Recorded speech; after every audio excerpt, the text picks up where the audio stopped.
Let's review the areas of your healthcare organization that you can improve today. A lot of times people reach out to us and they say, hey, which aspect of our healthcare organization should we work on first?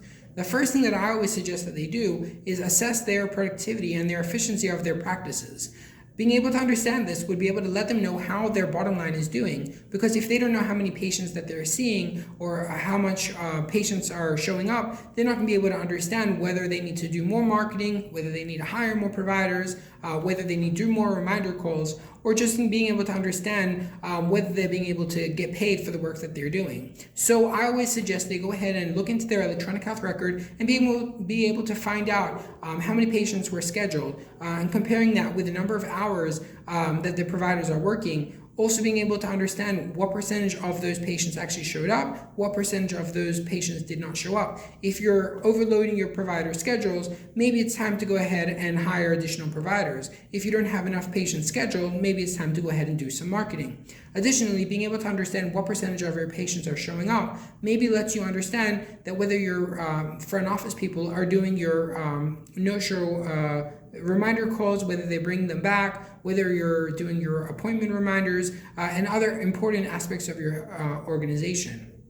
Additionally, understanding how your billing is being done, and then how much was billed and how much was collected on, as well as the time in AR, is extremely important to be able to understand that you're getting paid for the time that you're working with these patients, as well as the quality of your documentation. So again, our productivity reports and understanding that first piece is so essential to be able to go ahead and from that move forward with additional questions and reviews that we can do. I would always suggest running these types of reports on an ongoing basis, assessing these as often as yearly, quarterly, or even monthly. But of course, keep in mind that these may have seasonal variances such as illnesses, holiday celebrations, and other aspects. So try to keep them to a 3-month minimum, I would always suggest. However, yes, this can definitely be an extremely important type of report to be able to run on an ongoing basis.